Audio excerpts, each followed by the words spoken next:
김정임은 새벽 4시 반에 눈을 떴다. 시계가 가리키는 시간보다 가슴 깊숙한 곳에서 치밀어 오르는 습관이 먼저였다. 40년 넘게 농사짓던 몸은 잠을 오래 자는 법이 없었다. 옆자리엔 88세인 남편 정만수가 누워 있었다. 코를 골지도 않고 숨소리도 고르지 않았다. 그는 요즘 부쩍 자다 깨달을 반복했다. 다행히 오늘은 조용했다. 그 조용함이 오히려 더 불안하게 느껴졌다. 부엌에 나가 물을 끓였다. 보리차 냄새가 은근히 퍼지는 사이 남편 정만수는 방에서 나와 마루에 서 있었다. 눈빛은 요즘 초점이 없었다. 여기가 우리 집 맞지? 그는 마치 낯선 길 위에 있는 사람처럼 주위를 둘러봤다. 정임은 그저 고개를 끄덕였다. 응, 우리 집이야. 들어가 있어요. 오늘은 날씨가 좋겠네. 말로 달래면도 가슴 한 구석이 쿡쿡 찔리며 아팠다. 젊었을 때는 마을 일을 앞장서며 해결했고 사람들을 뭉치게 하는 힘이 있는 사람이었는데 어느 순간부터 남편 정만수는 어린아이가 돼가고 있었다. 다음 날 오후 이웃집 박순자가 순이민의 막내딸이 왔다며 가자고 들렀다. 정임은 잠깐 고민하다가 1시간만 갔다 오자고 생각했다. 정만수는 안방에 앉아 멍하니 TV를 보고 있었다. 나 금방 갔다 올게요. 문 잠그지 말고 어디 나가지 말고 집에 있어요. 알았어. 어여 갔다 와. 정임은 집에 다시 돌아왔을 때 대문 앞에 낯선 검은 승용차가 있었다. 첫째 아들 차였다. 방문을 여는 순간 정임은 머릿속에 뭔가 딱 하고 부러지는 소리가 났다. 큰 아들과 큰 며느리.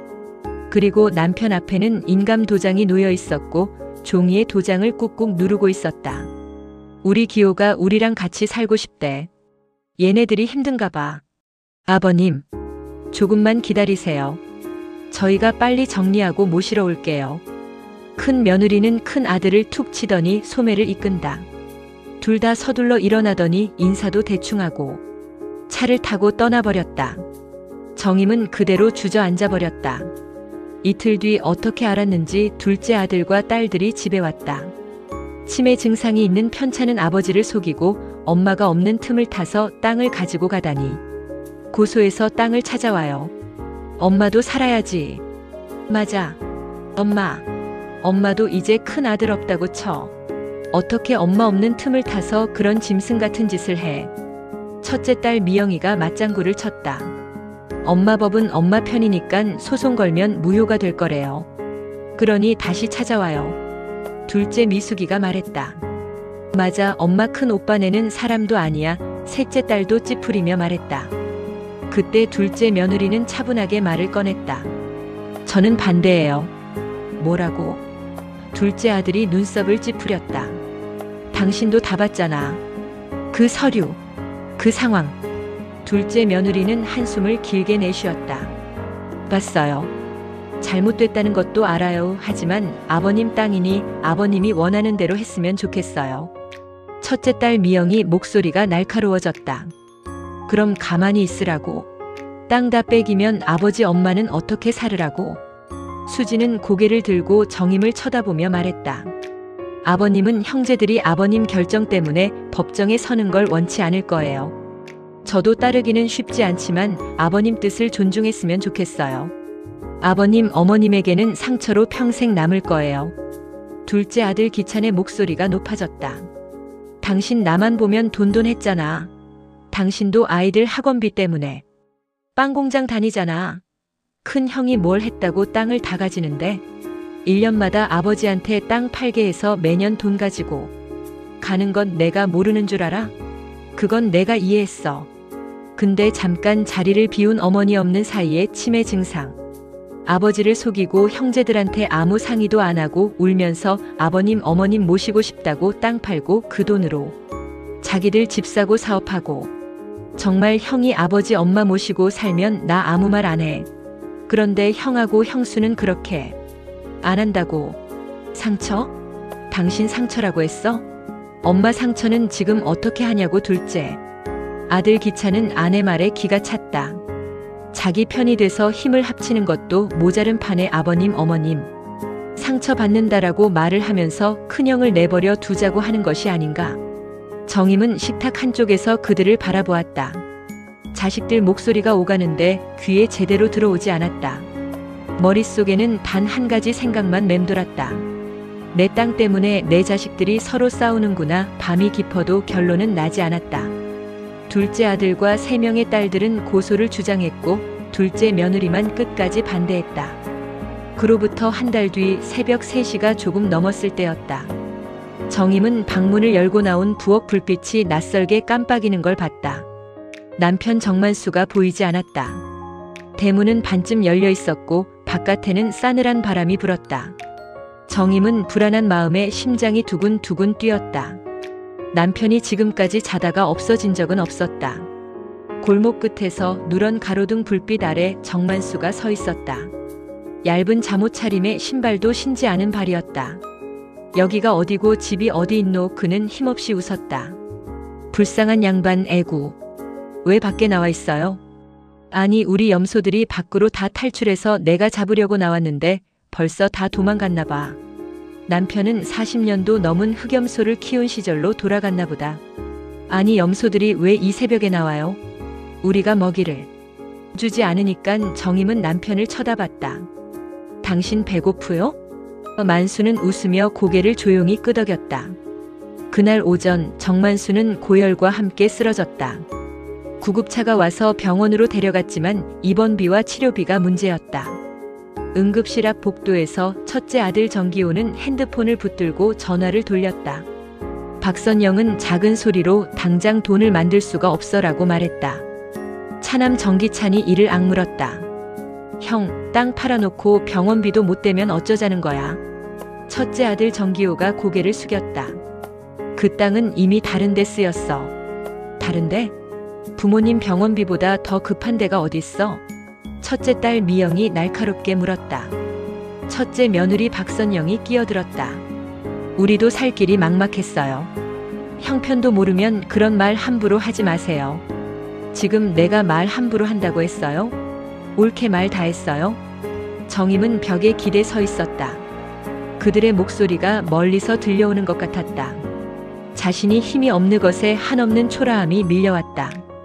그 순간 누군가 정임의 어깨를 가볍게 잡았다. 둘째 며느리 이수진이었다. 수진은 정임을 조용히 안으며 미소 지으며 말했다. 어머니, 제가 할 수 있는 선에서 최선을 다할 테니 아버님 병원비는 걱정하지 마세요. 정임은 둘째 며느리 미소가 고마웠다. 요즘 젊은 아이들답지 않게 둘째 며느리는 속이 깊었다. 말이라도 고마웠지만 정임은 아무 대답도 할 수 없었다. 그저 병실로 들어갔다. 산소 마스크를 쓴 정만수는 눈을 감고 있었다. 머리맡 기계에서 규칙적인 삐 소리가 났다. 정임은 자기 자신과 남편 처지가 같다고 생각했다. 그날 저녁 정임은 병원 창문을 통해 어두운 거리를 바라봤다. 오래전 남편과 밭에서 씨앗을 뿌리던 날들이 스쳤다. 그때 흘린 땀과 흙냄새가 지금은 차갑고 무색한 공기 속에 녹아 사라지고 있었다. 어릴 때 첫째 아들은 아비 어미 말을 잘 들은 속 깊은 아들이었다. 무엇이 장남을 이렇게 변하게 했을까? 남편 정만수는 2달 정도 병원에서 지냈다. 둘째 며느리는 일주일에 한 번씩 음식을 해가지고 찾아왔다. 남편이 좋아하는 음식을 맛깔스럽게 내놓은 걸 보면 참으로 고마웠다. 그리고 이렇게 말했다. 어머니, 아버님 퇴원하면 저희 집으로 가요. 아버님, 어머님 방 깨끗이 청소했고 아이들도 할머니, 할아버지 온다니깐 좋아해요. 그리고 어머님 걱정하지 마세요. 애비한테 고소하면 이혼한다고 했으니 걱정하지 마시고요. 그냥 편하게 계세요. 아마 시골집이랑 달라서 답답하실 거예요. 그럴 때 한 번은 시골집으로 가면 되잖아요. 그러니 어머니, 아버님 모시고 가요. 정임은 둘째 며느리 수진을 쳐다봤다. 너는 너희 큰 형과 형수를 고소하고 싶지 않냐? 네 남편하고 3명의 형님들은 고소한다고 하잖니? 첫째 내가 밉지 않아? 에이, 어머님도 당연히 밉죠. 그런데 아버님이 그렇게 하신 거잖아요. 어머님도 그런 거 하고 싶지 않고 그러면 된 거예요. 저도 처음엔 땅에 욕심이 있었죠. 하지만 마음을 다르게 먹었어요. 제 것이 아닌 것에는 욕심을 갖지 않기로 했어요. 저도 제가 제 자신에게 놀랬어요. 어머니, 저 참 착하지 않아요? 하하. 정임은 둘째 며느리를 보고 있자니 눈물이 날 것만 같았다. 둘째 아들 기찬은 더 이상 고소 얘기를 하지 않았다. 가끔 한숨만 쉴 뿐 아무 말도 하지 않았다. 그러나 딸들 3명은 고소를 추진하자고 계속 정임에게 말을 했다. 남편 정만수가 퇴원하는 날 첫째네 부부는 오지 않았다. 정임도 전화를 걸지 않았다. 정임은 첫째 아들이 뼛속 깊이 야속했다. 둘째 며느리는 어디서 구했는지 1200만 원 병원비를 지불했다. 정임은 둘째네에서 일주일만 지내보기로 했다. 딸들은 둘째네 가는 걸 만류했다. 둘째네 집에 오자 손자 2명이 할머닌 하고 달려온다. 정임은 손자들을 안아줬다. 정임은 남편과 머물 방을 둘러보았다. 깨끗하고 아담했다. 둘째네에게 미안했다. 어머니 점심 차려 놓았으니 점심 드세요. 정임은 남편 만수를 부추기며 주방으로 갔다. 모든 음식이 남편 정만수가 쉽게 먹을 수 있게 부드럽고 잘게 잘라져 있었다. 아버님이 좋아하는 가지 소고기예요. 옆에 앉아있는 손주들이 할아버지 밥 위에 반찬을 올려준다. 정만수는 웃는다. 그러더니 갑자기 며느리 수진을 보며 이렇게 말한다. 아가, 너는 네 애들은 장학금을 받으면서 자랄 거다. 네 애들 미래에는 걱정이 없을 거야. 조금은 막막할 때도 있지만 네 애들은 모두 이겨낼 거야. 그리고 아주 크게 될 거다. 수진은 밥을 먹다가 시아버지 정만수를 쳐다봤다. 아버님 고맙습니다. 축복해 주셔서요. 그리고 고개를 숙였다. 정임도 남편이 이렇게 길게 말한 적이 없어서 깜짝 놀랬다. 기찬은 아버지를 보고 눈물이 고였다. 아버지 마음을 알 것 같았기 때문이다. 정만수는 다시 아무것도 모르는 얼굴이 돼서 밥을 먹기 시작했다. 경기도 평택에서 받은 사연입니다. 내용이 좋으셨다면 구독과 좋아요 눌러주시면 저는 힘이 됩니다. 감사합니다.